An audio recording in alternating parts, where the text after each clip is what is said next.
I'm going to start by talking to you about the foundation idea underlying the whole of this seminar, which is the Hindu, Buddhist, that is to say Indian, idea of the world as illusion, which they call Maya, M-A-Y-A.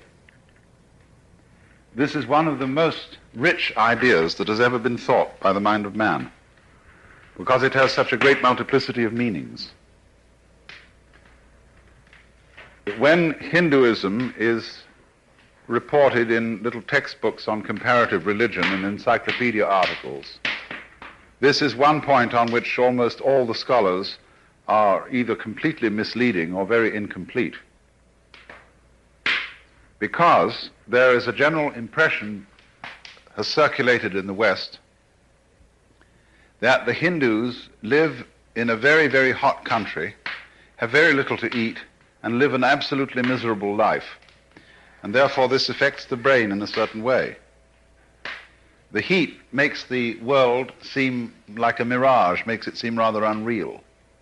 And the extremely low standard of living makes life intolerable, and so they would just as soon believe that it isn't real, that it all has a dreamlike quality, and that the highest ideal to which man can aspire is to escape altogether from this sort of physical existence, which they call samsara, the round of birth and death, and to disappear into a state of rather diffuse consciousness wherein the individuality vanishes and one is simply suspended forever, or in a kind of timeless time, in an infinite ocean of faintly luminous mauve jello. Now, this is all terribly misleading. This isn't the point at all. And so I want to start then by telling you the many, many things that the word Maya actually means. First of all, the foundation of the word is the Sanskrit root, M-A-T-R.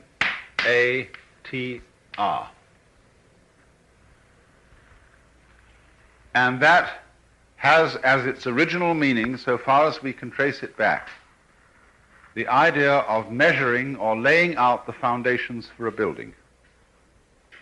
And you can see how from that root, M-A-T-R, we derive many, many words through Greek and Latin in the English language connected with measurement.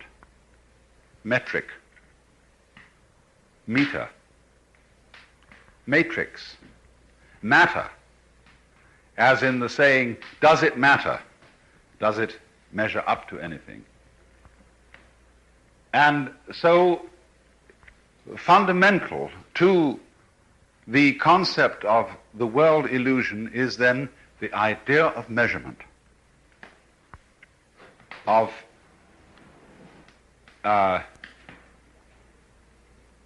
equating the realities of the physical world with certain systems of numbering, whether it be so many spans of the hand, so many feet, so many paces, so many bongs on a drum, or whatever you've got to be your regular model, your regular system for the whole idea of measurement, is to find an equation between the physical world and something regular, that is to say, with a ruler. Because you see, the physical world is fundamentally wiggly. We don't notice this very much if we live in towns and if we live in ordinary houses, because we build our streets and our homes so as to seem to be non-wiggly. And so we're confronted with tables and chairs and walls and window frames, and we get a sense of non-wiggly reality. And so then we are also always in conflict with wiggliness. We try, for example, not to let the stars seem to be disordered, but to organize them into constellations. The constellations, of course, aren't there. There are no strings joining those stars which constitute the Big Dipper. Seen from another point of view in space, they wouldn't look like a dipper at all.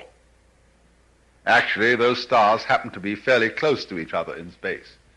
But sometimes a member of a constellation could very well be an entirely different galaxy, millions of light years away.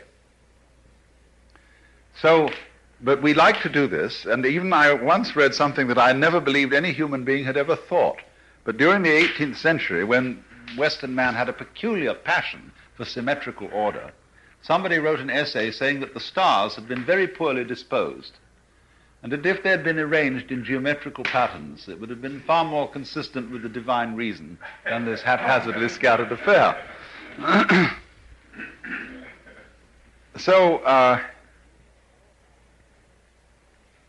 world is wiggly. All of us are wiggly objects. Trees are, rocks are, clouds are, waters are, the outlines of islands, and so on. It's all wiggly. And so in that sense, the universe is rather like an enormous Rorschach blot. Now, a foundation of artistic creation is to see things in blots. For example, if you examine the animal paintings in the caves of Lascaux, which are probably the earliest art forms in existence,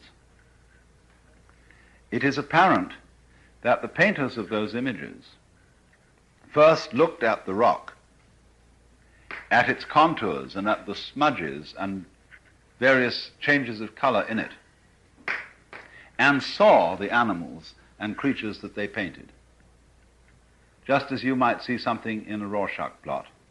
And then they brought it out. Leonardo da Vinci spoke of his using his imagination on a dirty old wall in which he could see landscapes and battles and all kinds of things. And there was a very great Zen painter in China in the Sung dynasty who used to paint as follows. He'd get very drunk, and then he had got long hair, and he'd dip his hair in ink, and then he'd wave his head over a piece of paper. Then when he had sobered up a little, he'd look at this and do a Rorschach blot on it, and he would see a landscape which could be brought out for all to see by just a few extra touches of the brush.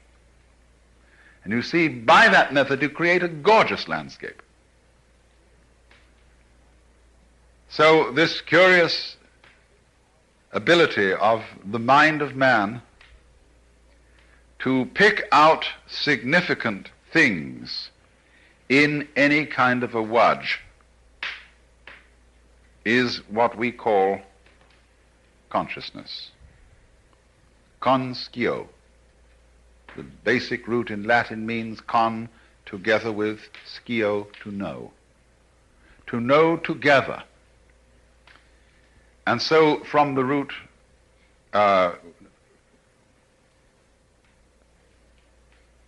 scio is connected, you see, with cutting. Science is the same root. And schism, see, it's the same word, to cut. To cut things up into bits, to recognize, to pick out what is significant from what is not, because conscious attention as it exists in man is a kind of radar or a kind of spotlight whose function is to warn the whole organism of significant changes in the environment. If things don't change, consciousness goes to sleep, it gets bored. But the moment anything changes, consciousness notes it at once. That is why our attention is won or captured by a moving object rather than still backgrounds, by easily enclosed and recognizable figures as distinct from vague and diffuse spaces. Although, as a matter of fact, our organism responds to everything that is happening in the environment. But consciousness only notices those things that are thought to be significant. So then, consciousness is constantly active in trying to make sense and pick out the significant separate bits of a wiggly and fundamentally bitless and thingless universe. And that is one of the meanings of Maya. So, for example, if we have some wiggles,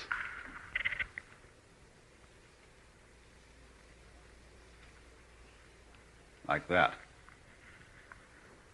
that immediately creates something problematic for us to describe. How can we say anything exactly about that shape? How can we deal with it? Well, the answer is, to deal with that shape, which is essentially wiggly, we've got to measure it in some way. There are various ways of doing that. For example, we might refer to certain significant elements in the shape. This can be interpreted either as a promontory or an inlet, whichever one you want. But it seems to be a thing. We can catch hold of that. It's something that sticks out like a nose.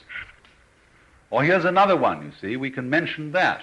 Or we can liken this to certain other things we've seen and say, well, at the point where there's a pear-shaped inlet, there's something significant. That's one way of doing it. The other way of doing it, which is more exact and more scientific, and which we use for purposes of navigation and also for plotting the stars, is to superimpose over the wiggly shape a uniform pattern, and the fundamental one that we use is, of course, the grid. This. You see? Now superimpose that over the wiggliness on cellophane.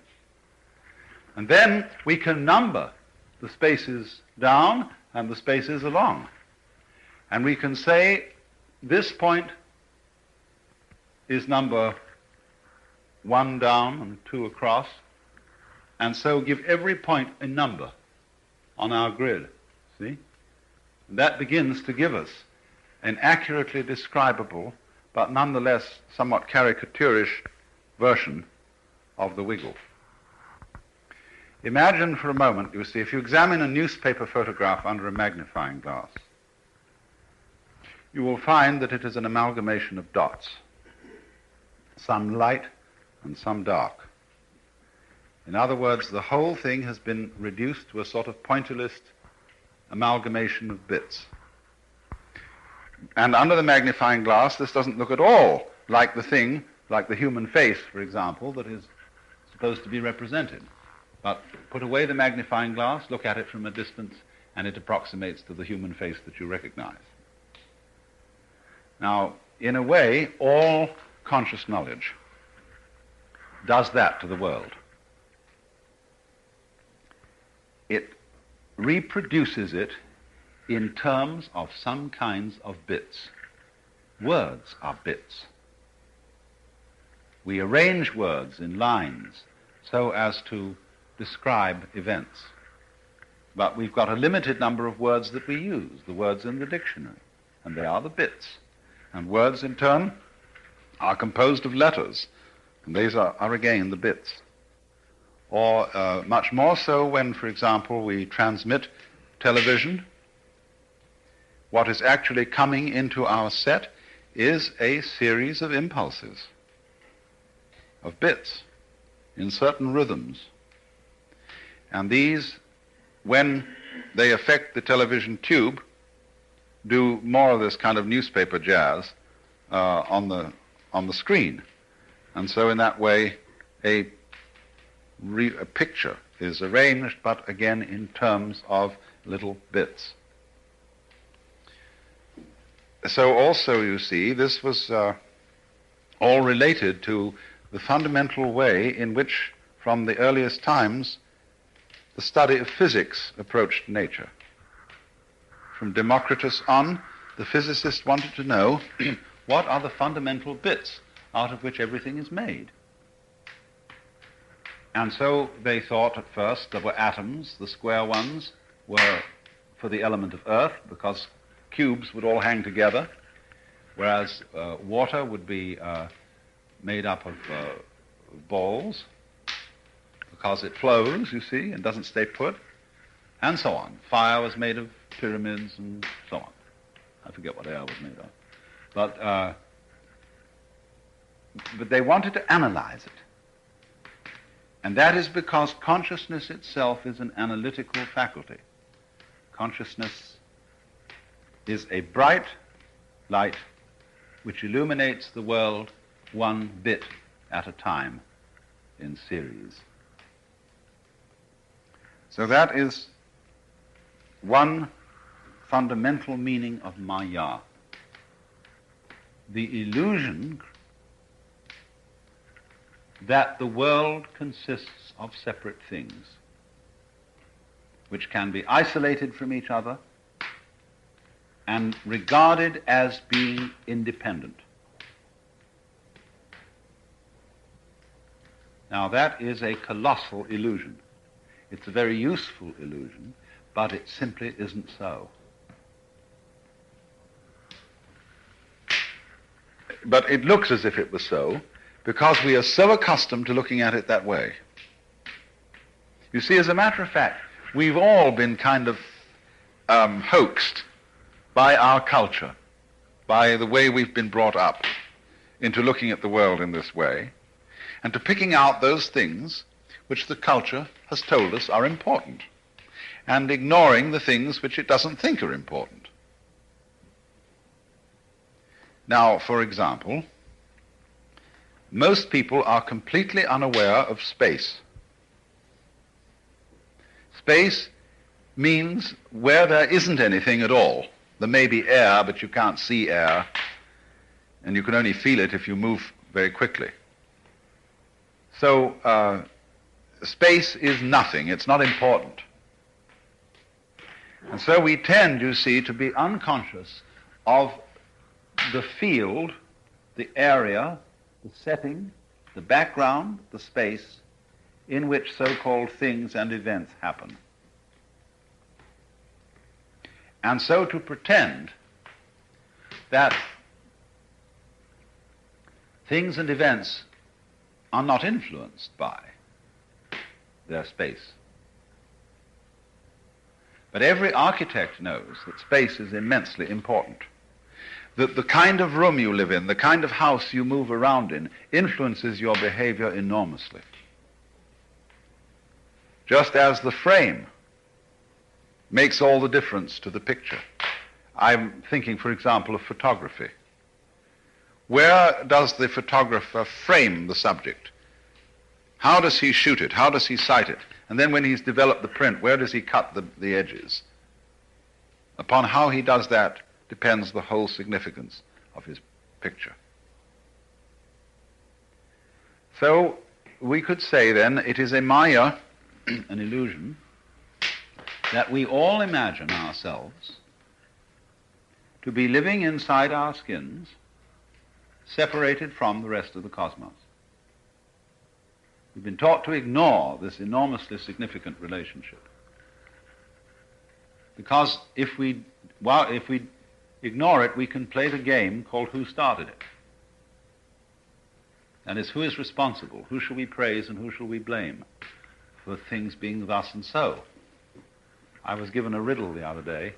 I'm not going to go through the whole riddle. It's a complicated story of a woman who got murdered. And because she had an assignation with a lover and so on, a whole lot of people, and the husband, the lover, the friend, the woman.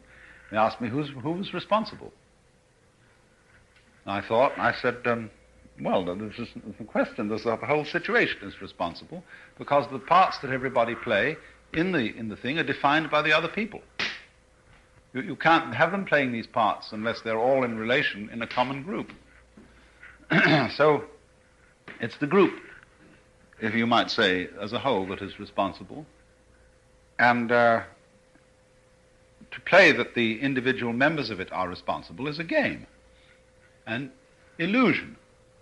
And note, please, that the word illusion is related to the Latin ludere, of which one part is lusus, the perfect, ludere, to play.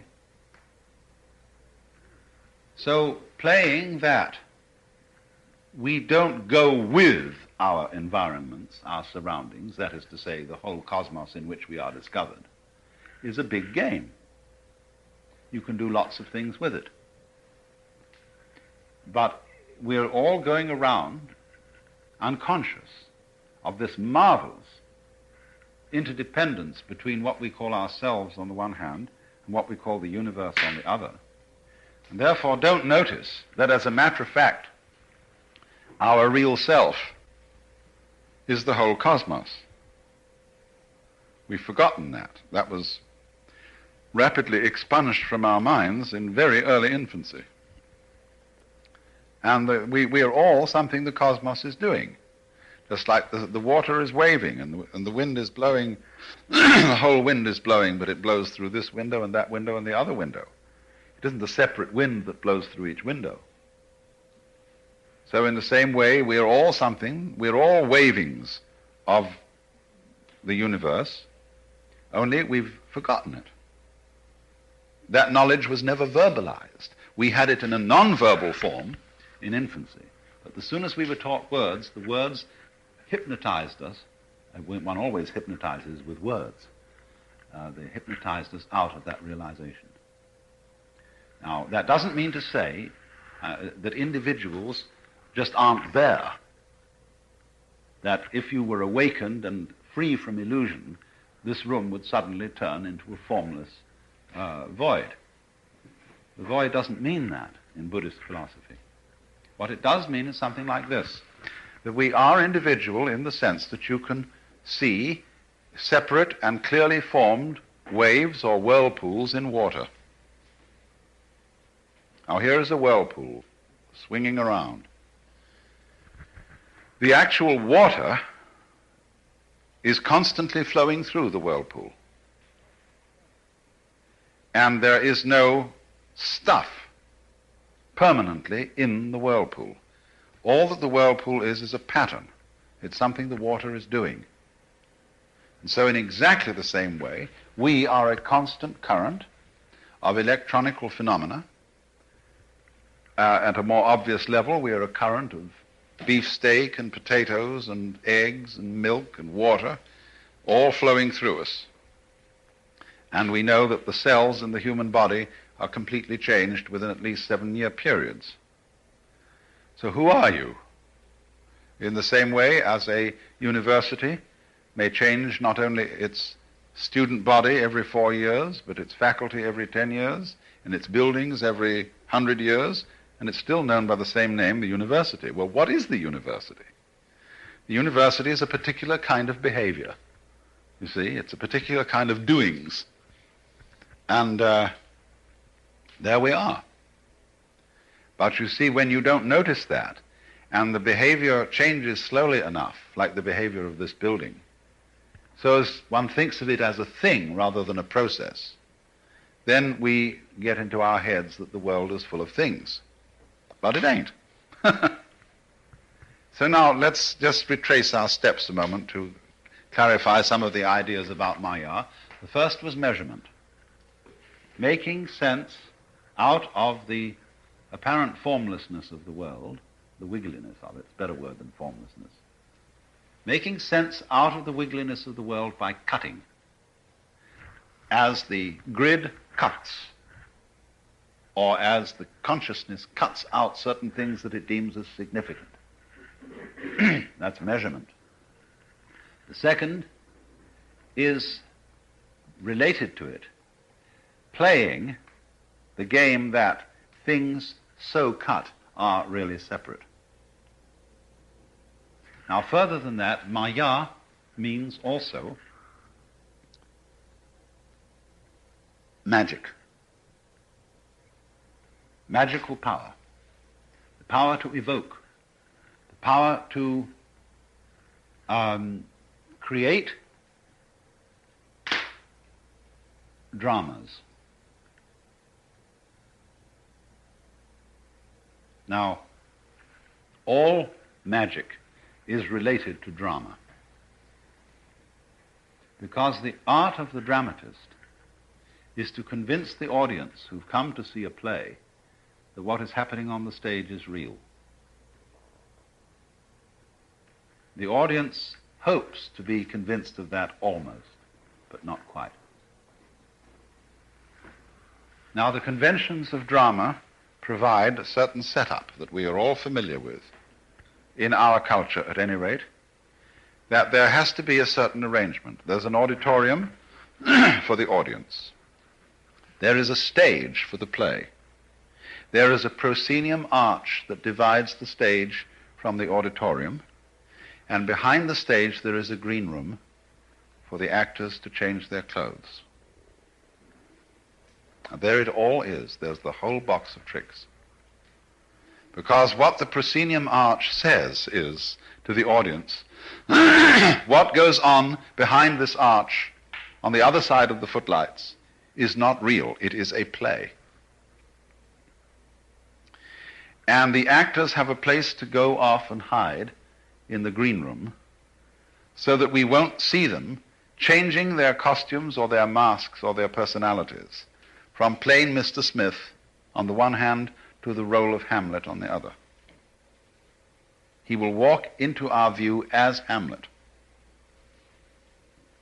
And although we know in the back of our minds that this is only in play, the skillful actor will put everybody on the edge of their seats in suspense because he half convinces them that it's real. And so he makes magic. Now, the Hindu doctrine of the creation of the universe is, if I may put it in extremely naive terms, that the Lord God, who in Hinduism doesn't have a beard and things like that as he does in the West, but is something unimaginable, however, he is represented often in the human form with many arms and so on. But the Lord God is playing that he's not himself. And in the Western version, the first thing that the Lord God said in creating the universe was, "Let there be light." But the Hindus would have said, the first thing he said was, "You must draw the line somewhere." That is this action of cutting, of maya, you see? And that's the whole of life. You must draw the line somewhere, you see? If we're going to draw a line at all, you see, there's going to be a difference between this and that, between good and evil, between the pleasant and the painful, between the modest and the immodest, whatever you will, you see, you've got to draw the line somewhere. So the whole of life is the game of where are we going to draw the line, see? And how far can you go? And then you'll be way in or you can be way out, but still you've got to draw the line somewhere. And then that was Maya, and then he decided, you see, the second thing he said to himself was, get lost.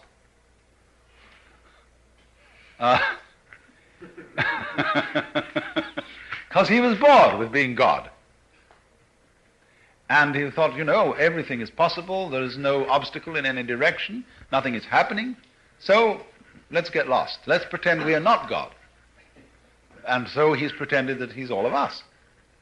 And every one of us is the Lord in disguise, making a big scene that you're just little me. And it's very embarrassing when a good, skillful guru calls your bluff on this and says, listen, Shiva, stop kidding me. I know who you are perfectly well, and all this, come on, that you're just you, and that you have these problems, and so on and so on. That's a lot of bullshit. Come off it. So, the person's very embarrassed by this, and makes out that they really don't know what the teacher's talking about. But just like the audience in the skillfully acted play knows in the back of its mind that it is a play, so every individual in the back of his mind, hardly and barely conscious, knows who he is. And he may insist on little me, just like, when have you ever enjoyed being in a state of grief or hating someone? There's a fundamental zest in really hating somebody. And you even though you don't really hate them, somehow, you wouldn't want to give it up. Even though it's an unpleasant feeling to hate someone, you see? And so the sort of attitude of, oh, come off it, can sometimes penetrate through these negative emotional states. So,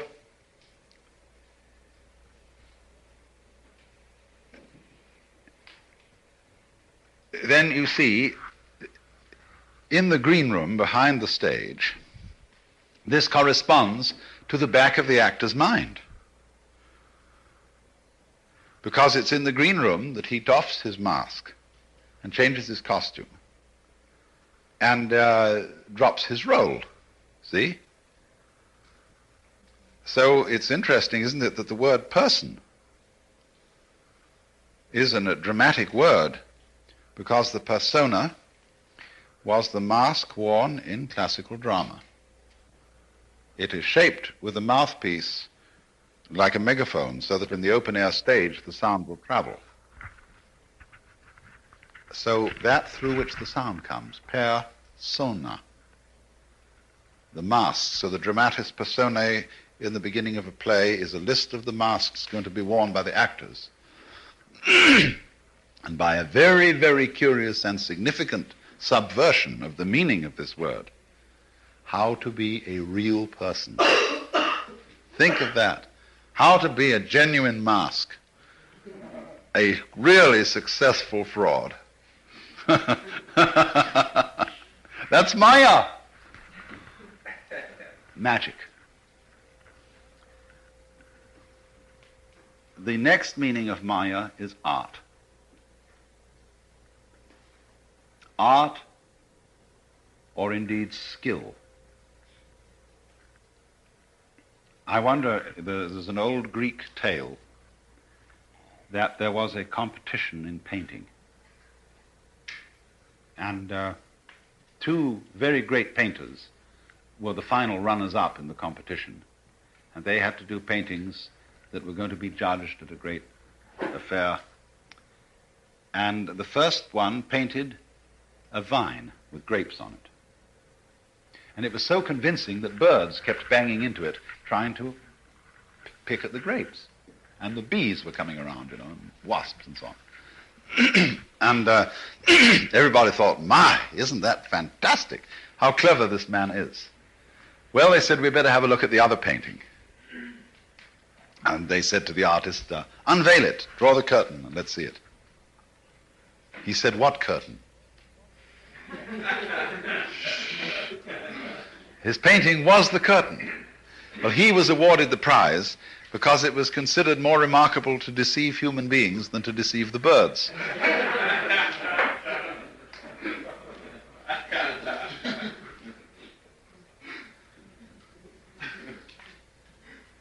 So, that story lies at the beginning of a world of art, a philosophy of art,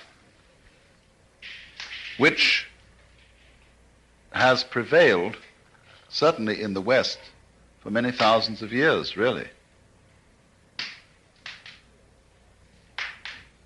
The sense that the skill of an artist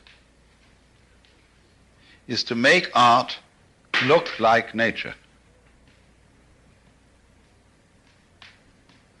And so the highest reach of Western technique comes with people like the great Flemish masters, Peter de Hooch and Van Dyck and Van Eyck, so on, who represent what you might call the peak of photographic realism,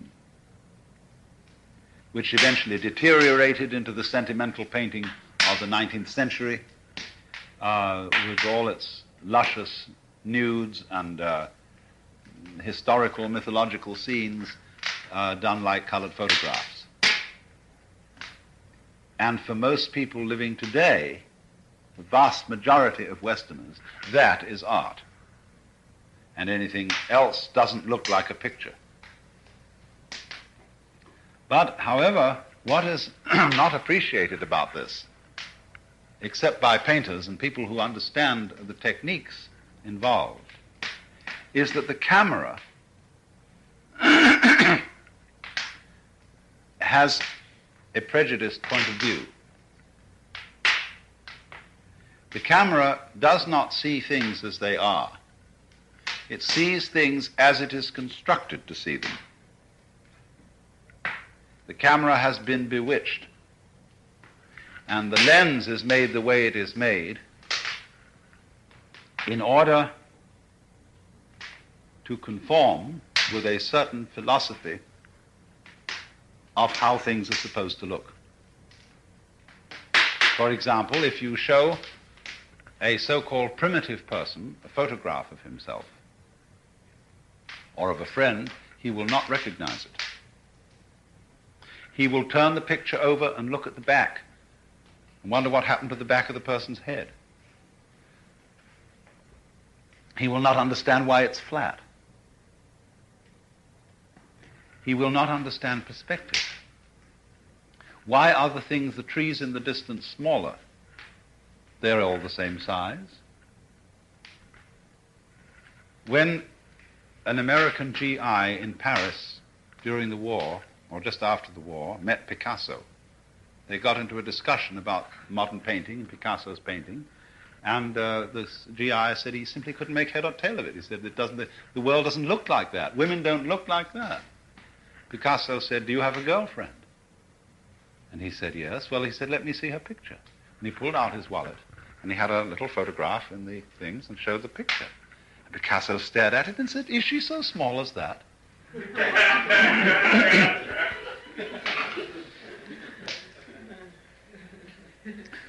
So you see, it's a very instructive exercise to look really carefully at the surrounding world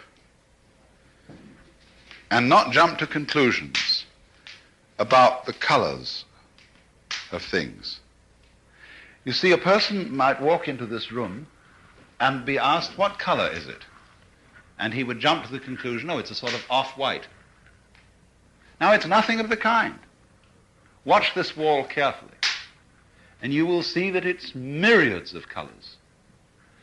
Pearly, grays, golds, blues, purples, all kinds of shadows play along it. But these shadows are not gray things, they're all colored.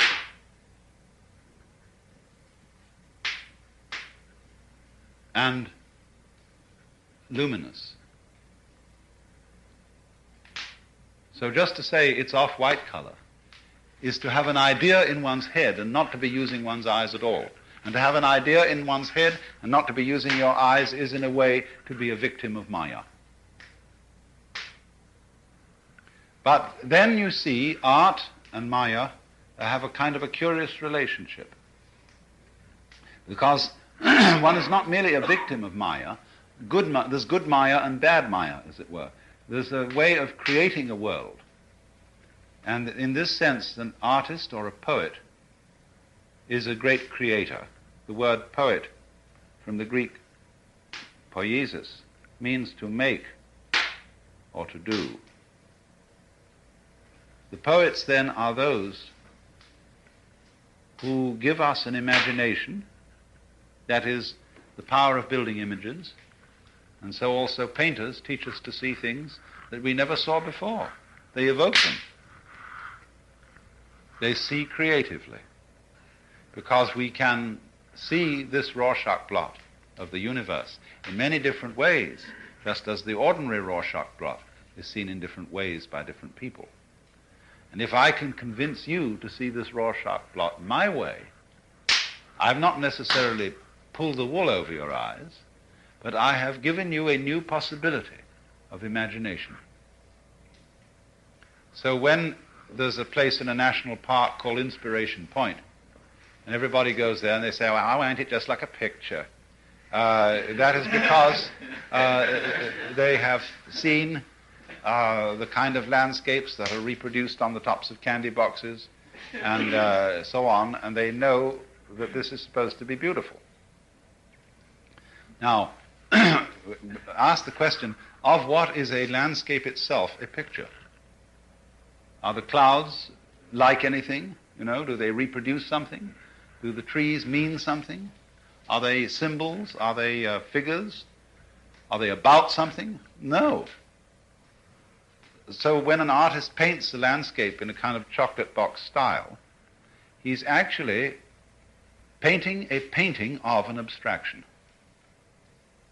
of a non-objective dance, which is the tree or the cloud, see, or the foam on the waves. It's just become a little corny, that's all. It's been done so often. So instead, painters thought, let's not do that. Let's, instead of copying the dances that nature is doing, let's just make dances directly on the canvas.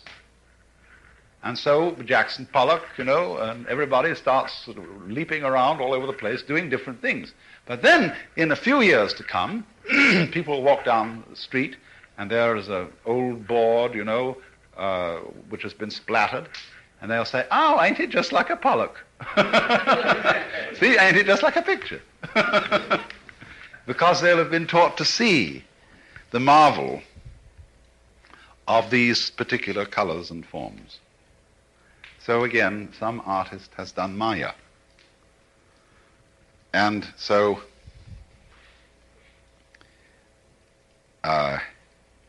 made a new universe to see. Now, however, here comes the interesting point. Is it all a projection, Maya? That's to say, look, when we look at someone is tested on a Rorschach blot, we assume that the story he tells about it is a projection. That is to say, it is only in his mind. And because it's only in his mind, the story he tells you about the Rorschach blot is symptomatic of his particular psychological condition.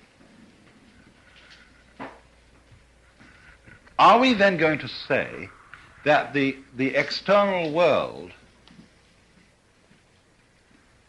has no order and no sense in it intrinsically, but that is something purely projected into it by human beings? And since human beings might differ from each other, as, say, one artist differs from another, or as one might have different kinds of brains or different sense organs, does that mean that according to the differentiations in the individual, the external world is changed? Well, let's say this. When the astronomers use their telescopes and they discover that the stars are not angels, or they're not lights being carried in crystal spheres, but they discover these galaxies. When they discovered the galaxies, did they invent them? Were there galaxies there before anybody looked at them through telescopes? That's the same question as, when there is a noise, is it noisy if there's not anybody around to hear it? And of course, from a physical point of view, that old problem about the tree falling in the forest with no one to hear it is very simple. It's a problem of relativity. In other words, that the vibrations in air do not become noise until they hit an eardrum. Just as light going through space is not manifested as light until it falls upon a reflecting object. Just as a thing is not moving unless it can be shown to be moving in relation to something comparably still. So you see, in a way, there are no galaxies until there arises a situation responsive to them.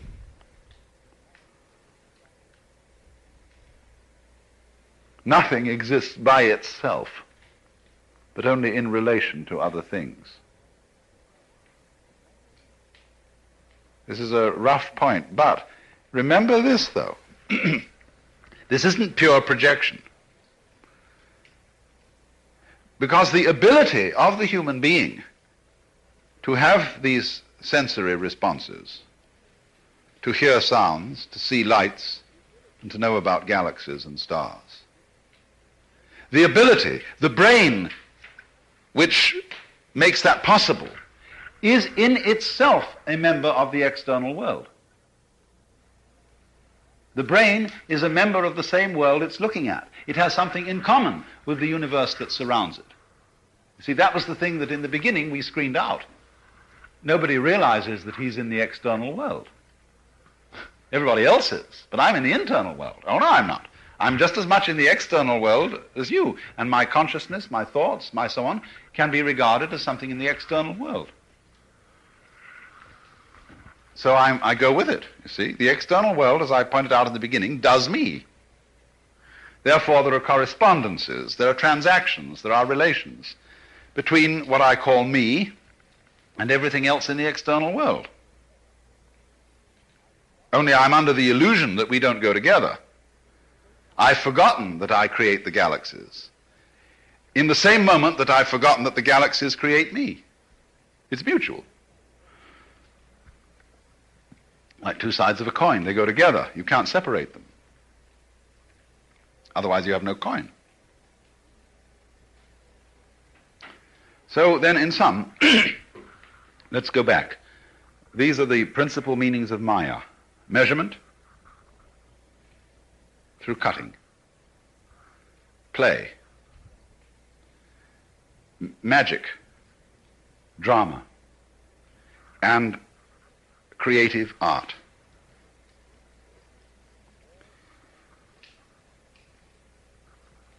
All fundamentally resting on the idea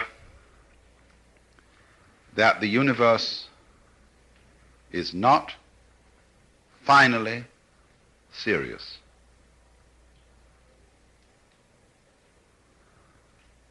And so the man who has penetrated Maya is a man who doesn't take life quite seriously. You see? Now there's something unnerving about that, isn't there? Because we use the word serious in two senses. When somebody says, I love you, and the other person says, are you serious? The answer is no, I'm sincere. Heavens, you don't want to be loved seriously, do you? I mean, what do you want, a Sturm und Drang, a kind of Tristan and Isolde relationship? Surely not. I mean, if you go in for that kind of thing, maybe that's your dish, but do we really want the world to be serious, you see? Is God serious? Now, in Christianity, it seems that God is serious. Because nobody ever imagines that the one who sits on the throne of grace is sort of laughing. He may be very sad expression, very kind expression, very severe expression, but he wouldn't be laughing. No. Because we feel, you see, that anything that's in play and that isn't serious is in some way trivial. But that's not the case, you see. We have to get over that idea. And realize that the Lord, or whatever it is, that all this is about, it's doing all this, is having a ball, is playing. Even though the play sometimes involves scaring itself out of its wits. The universe creeps up behind itself and says, boo. And it jumps, and all sorts of catastrophes happen. But ultimately, they all change and disappear, and it all starts over again. See? It's this constant flowing in and out. And if things come, they must go. See? Going and coming are the same sides of one coin, you see. If they live, they must die. So it's all one. And after all, here we are, thinking we're living, but going around chewing up animals and vegetables and creating death in every direction. See? and we say this disappearance of those forms into this form, we think it's a good show. But imagine what a pretty girl's pearly teeth look like to an oyster.